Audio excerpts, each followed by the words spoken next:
Hello, my name's Mrs. Sloan. I'm the Head of Performing Arts at Colonel Frank Seeley Academy, and I'm here to talk to you about GCSE drama. So why do we love drama?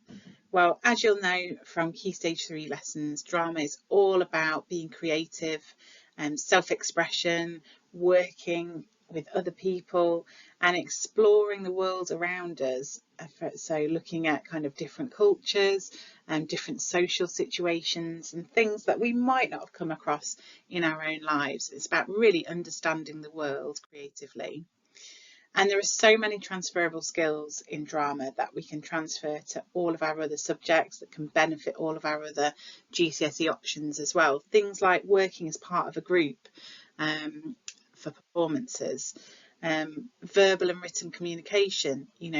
You've got to be able to perform, you've got to be self-confident and be able to express how your character is feeling and things like that when you're performing. As well as that, what we really develop at GCSE is the written side of the communication skills. So being able to write down how you would direct somebody if you wanted them to portray a character in a certain way.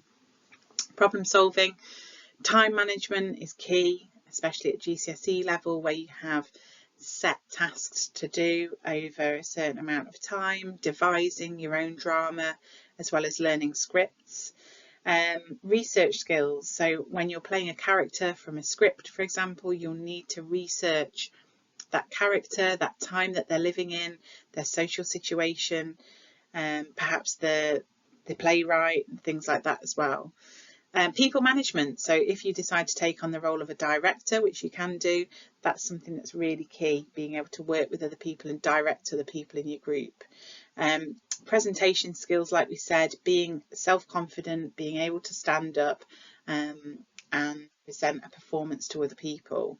Motivation and commitment. GCSE drama will often include extra rehearsals and things. You can book the drama rooms at lunchtime and after school.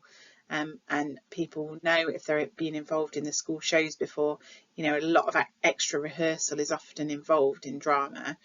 And the ability to work independently is key as well. In year 11, one of the things that you do is a monologue where you're working completely independently on a scripted performance.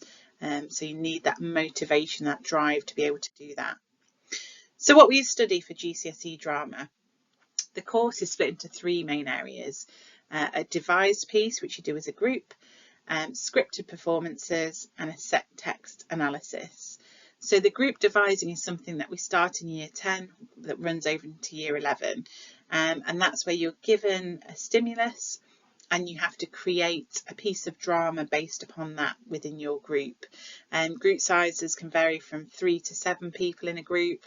And it's a really nice piece of coursework where you're working with other people in your class. Scripted performance is something we do in year 11.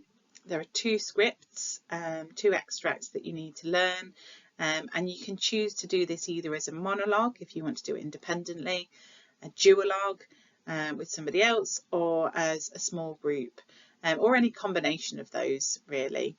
And the set text analysis is something that you'll be examined in your final exam right at the end of year 11.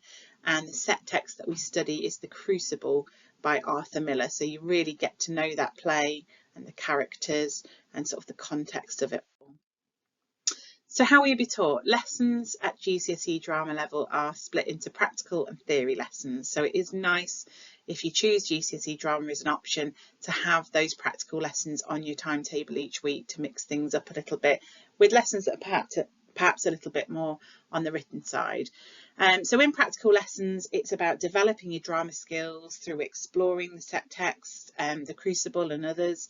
Being able to rehearse as part of a group, whether that's for your devised performance or whether you're rehearsing for your scripted performance in year 11. Theory lessons are where we're looking at The Crucible and that play and the themes within it and being able to write about that in your final written exam at the end of year 11. We also go and see a live performance at the theatre, which you also write about, and you do sort of a live theatre review as part of your final exam. So the assessment is split into 3 components, as we said, And actually the great thing about GCSE drama is 60% of it is done before you go into that final exam. Component 1, which is the group devising, is worth 40%. So that's for your performance, and then a 2,000 word portfolio about your performance, about how you devised, where you went with your stimulus that you're given. Component 2 is the scripted performance. So you do 2 extracts for that, and that's worth 20%. We do that in year 11, and we have a visiting examiner who will come in and mark those live on the day. And then finally, the written exam, which is right at the end of year 11, is worth 40%. And that's where you will use your knowledge from our set text, The Crucible, and answer questions about the play, about the characters, about the staging of the play, the costume, the lighting, set design, things like that, as well as your live theatre review about something that we've been to see over the course. So what future careers can GCSE drama lead to? Like we said, there are so many transferable skills that come from GCSE drama, and you may decide that you want to be an actor, but there are lots of other jobs within the creative arts industries and outside of it as well. So you've got things like an arts administrator, a drama teacher, set designer, perhaps a copywriter, a circus performer, TV presenter, producer, wedding planner. There are all those transferable skills could be key for almost any career really. So that's why GCSE drama is a great option. If you want to find out any more about it, please don't hesitate to come and find me or Miss Curtis, or drop me an email. All right, thanks a lot.